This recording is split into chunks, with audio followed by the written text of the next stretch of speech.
Breaking news. This just in. It's a bad crypto quickie. 5, 4, 3, 2, 1, 0. Ignition. Who's bad?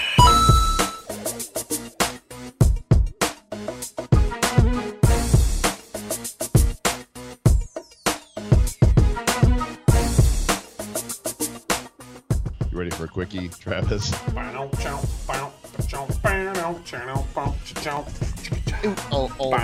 hits 10,000. Bitcoin hits 10,000. Yeah. We needed to just come on in and do a really short episode because 10,000 is just a big number, right? 5 figures for the first time. For the first time ever. Now, we saw this happen last night in Korea, right? I saw BitThumb, their exchange was at around 10,300. Coinbase was at around 9,800. I saw it get up to like 9,965 or so last night before I had crashed out. And there has been big announcements. I mean, it's showing up on Coin Market Cap right now that it has hit 10,000 US dollars. That's a lot of money, Mr. Joel. Right, and I think that's an average of multiple exchanges. What's interesting is that Coinbase has peaked out at 99, 89, and 89 cents. That's what I've seen as of right now, and we're recording this on what day is it? Tuesday at just after noon Mountain Time. So, it could pass on Coinbase shortly, but the point is that on some exchanges, Bitcoin has hit the 5-figure mark. I repeat, the eagle has landed. Yes, and also, just so everyone knows, from henceforth, Bitcoin Cash is called Bcash. You can't call it anything else other than Bcash. That's now the official term, right? Is that have we decided? Yeah, that? We'll talk. Let's talk about that in just a moment here. So we're off the regular format, gang. It's a short episode. There's no Q&A. There's no news segment. This is the feature. There's no music even because Aaron, our producer, is on a plane somewhere, and we just wanted to get this out, even though you've already received an ICO spotlight today, because I don't know how you have a landmark moment and not stop the presses to talk about it. We've done this in the past, right? If there's been some really interesting news, we'll come out and do a little quick video, like for example, or a quick little podcast. Like when China stopped allowing ICOs, that was a pretty big day because the market was tanking. China. Yeah. China. And so we have done this in the past, and so when there's big news like this, we wanna share because what's been crazy about this, Mr. Joel Kama, is it's not just Bitcoin that's going up. I mean, we're seeing Litecoin at right around $100. We're seeing well, not quite. I mean, it's hit 95. That's really getting close to $100. It's that 3-figure level will be a breakthrough for Litecoin as well when that happens. Yeah, Ethereum's knocking on 500's door, not too far away, about $20-25 away.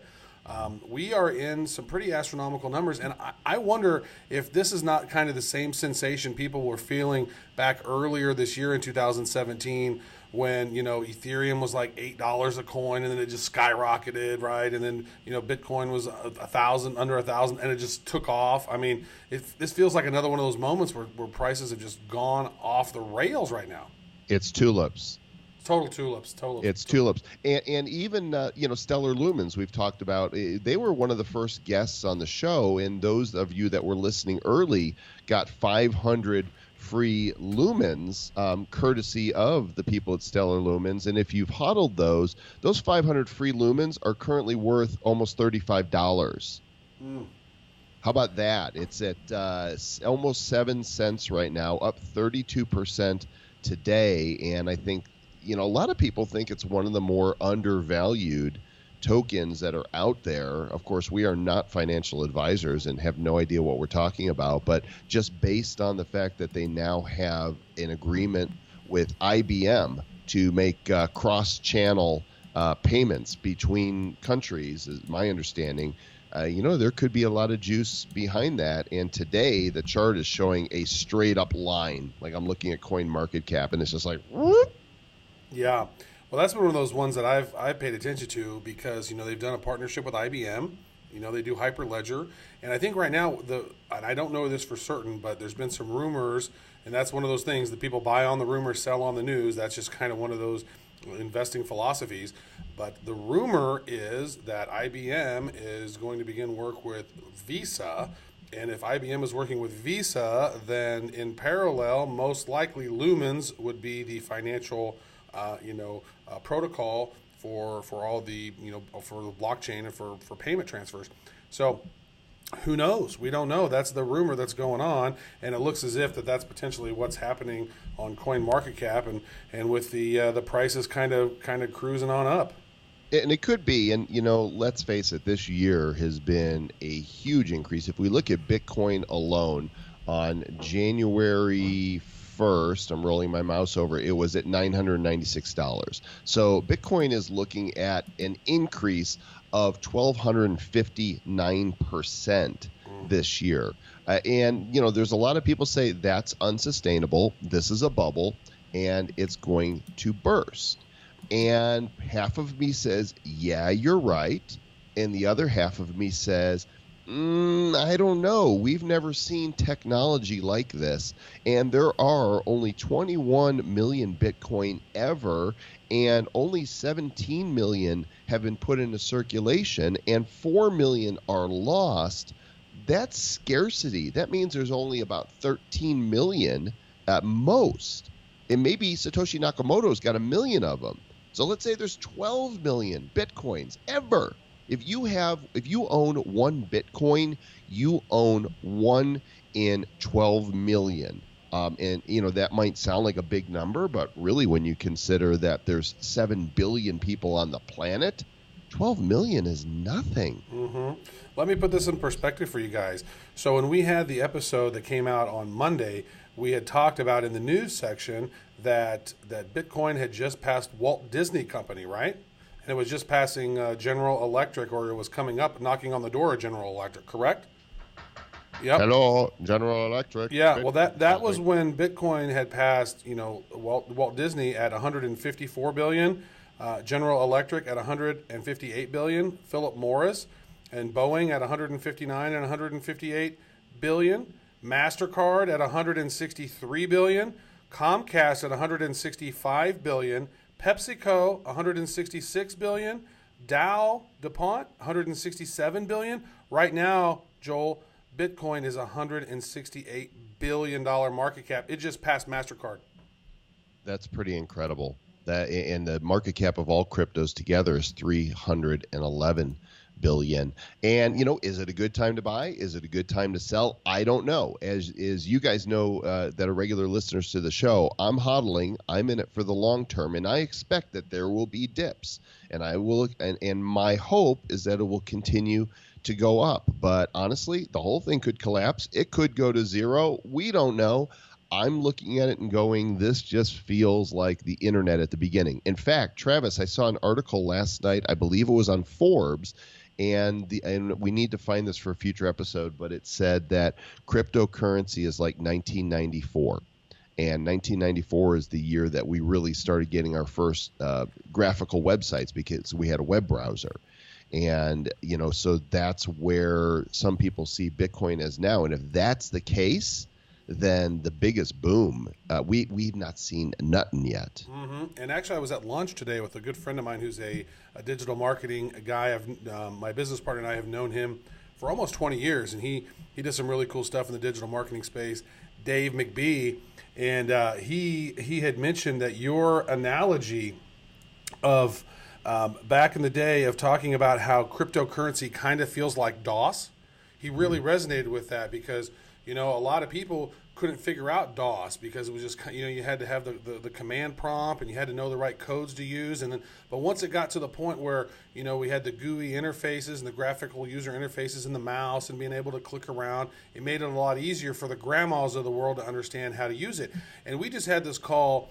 We had the interview yesterday with Charlie Lee, and that's going to come out in our next episode. And that interview right there, he's talking about these ETFs and how there's going to be Bitcoin that will be tradable on the stock market, and it's going to become really easy soon, especially with the all the different hedge funds that are going to be trading in Bitcoin, and then that other, what is the other, the CEM, or what is that one? That one organization that's going to be CME. CME, yeah, they're going to be doing or trading Bitcoin, and then Fidelity is going to start giving access to Bitcoin to their users. That's millions and millions of new people, and that's going to be billions and billions of dollars that pour into the market cap, Joel. And that it fits right in line with those predictions of Bitcoin next year hitting between $25,000 and $40,000 a Bitcoin. That is certainly a possibility, and that's why I'm going to continue to hodl. Now, you referenced earlier Bcash.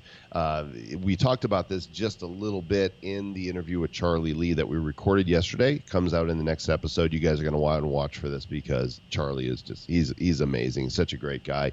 Follow him on Twitter at Satoshi Light. So Roger was being interviewed by this guy. I don't know who it was, but it was on YouTube, and it was about a 43-minute interview. And it was it was an on-air. It was a hangout live. Yeah. Yeah, that's right. It was live, and the guy was pushing Roger, pretty heavily on Bitcoin Cash and what the motives were and what Roger's intent was, and the guy kept calling it Bcash instead of Bitcoin Cash, and Roger got really irritated and agitated, and the guy said that Roger had paid trolls out there, basically, a group of people that were posting and trying to create FUD about Bitcoin and trying to pump up Bitcoin Cash, and Roger threatened to walk, and then the guy kept calling it Bcash because he didn't want it to be he didn't feel like it was Bitcoin, and Roger insists that it's the real Bitcoin, and Roger got mad. He yelled at the guy. He was saying stuff, Travis, like, I was a multimillionaire before I ever got into crypto, and look at you. You got your, you don't even make $1 million a year with your. I guess he has a porn site or something. Mm-hmm. Is that what you got out of it? Yeah, I have several porn sites. Oh wait, no, wait. Aaron, cut that. Oh wait, Aaron's not here. Never mind. No edits on this. This is Bad Crypto Unleashed. And Roger gave the guy the finger, and I'll tell you what, he went online and he did a video to issue an apology afterwards. Too late. A little bit too late. Yeah, I think this guy flies back across from Tokyo to the West Coast, and he might be sleep deprived because he was not in a good mood. And the interviewer made a comment. He said, you're a big cheerleader for Bcash, and that was what set him off. It was the Bcash plus they called him a cheerleader, and he goes, "You're insulting me? You're insulting me? Oh my God! I was a multimillionaire before I was even in crypto, you guys!" And he went off, and it was pretty glorious. Yeah, we interviewed Roger a few months ago at Nexus Earth, and he was a nice guy, and we didn't really push him on anything because we didn't at that point really didn't understand Bitcoin Cash. We're still trying to figure out Bitcoin Cash, what it all meant. Why is it a thing? Why is it different? How is it different? What's a fork? What the fork's the deal? Seriously, it's still confusing. Yeah, and Bitcoin Cash explodified November 12th, I think it was, and we did an episode around that, and I think that Roger's apology notwithstanding, Bitcoin Cash is now in the crypto world heretofore known as Bcash, and I think is a branding problem now, right? They really, him letting his anger get the best of him and letting his immaturity come out at that moment, or being immature at that moment, really damaged the Bitcoin Cash brand. Well, I just look at it like, it's kind of that Barbra Streisand effect, right? It's like you trying to get something off the internet. Now he was so mad about it being called Bcash, and he should have just let that just roll off. Okay, Bcash, that's what you want to call it. That's fine. Not even acknowledge it or even let him know that it bothered him. By the fact that he let him know that it being called Bcash pissed him off. Now, pretty much everybody from now on, I'm only going to call it Bcash just because it's funny. And that's what's happening, and the memes are already popping up. The screenshots of Roger giving the finger in anger, flipping the bird, if you will, are forever internetified. I mean, it's once it's out there, and it's going to make for all kinds of memes. And it wouldn't surprise me if it got outside of the crypto world into other memes as well. So we will we'll embed the video in the show notes on the site so you can check that out. We got anything else, Travis, or is this little quickie good? Was it good for you? Oh, you know what? It was very good. Anytime we can hang out, Mr. Joel Comm, and talk about the magical crypto space, it is always a joy. I do think the space is completely fascinating, and here we are. When we started this thing, crypto was under $2,000, and here we are, 5x. So anybody who has been on this journey with us over these past 4 months, and decided, to jump into the game, they've made some coin as long as they haven't sold it. At the you make sure not to buy the highs and sell the dips. You want to make sure to flip it around. So hopefully, everyone who has been on the show or has been listening to the show has done well. But then again, we're not financial advisors, so we have not advised you to do anything.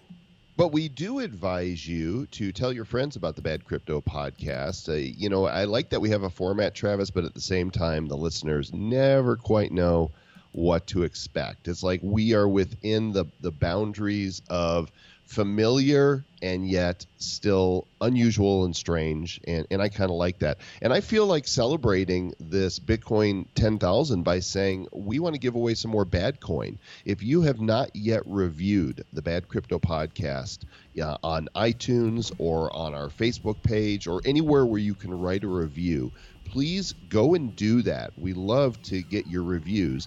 Screenshot the review and email it to us at badcryptopodcast@gmail.com along with your BitShares username. If you don't have a BitShares wallet, it's really easy to open one up. It's where Badcoin was created. It's the home of Badcoin, and in order to give you Badcoin, you need to have a BitShares wallet. Go to bitshares.org and just create an online wallet, and you will create a username. So when you send us a screenshot of your review, give us your BitShares username, and we will fling, and I do mean fling, 100,000 Badcoin at you. They're worthless tokens, but you'll be glad to say that you have 100,000 of them. Yeah, you're hodling this amazingly worthless token, and that's going to make your day better. Because someday it may not be worthless, but it will probably be. It'll probably just stay worthless. All right. On that note, ladies and gentlemen of Bad Cryptopia, we bid you farewell. Stay bad.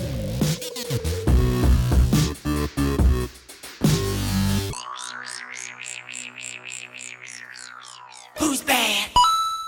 The Bad Crypto Podcast is a production of Bad Crypto LLC. The content of the show, the videos, and the website is provided for educational, informational, and entertainment purposes only. It's not intended to be and does not constitute financial, investment, or trading advice of any kind. You shouldn't make any decisions as to finances, investing, trading, or anything else based on this information without undertaking independent due diligence and consultation with a professional financial advisor. Please understand that the trading of Bitcoins and alternative cryptocurrencies have potential risks involved. Anyone wishing to invest in any of the currencies or tokens mentioned on this podcast should first seek their own independent professional financial advisor. And don't call it Bcash.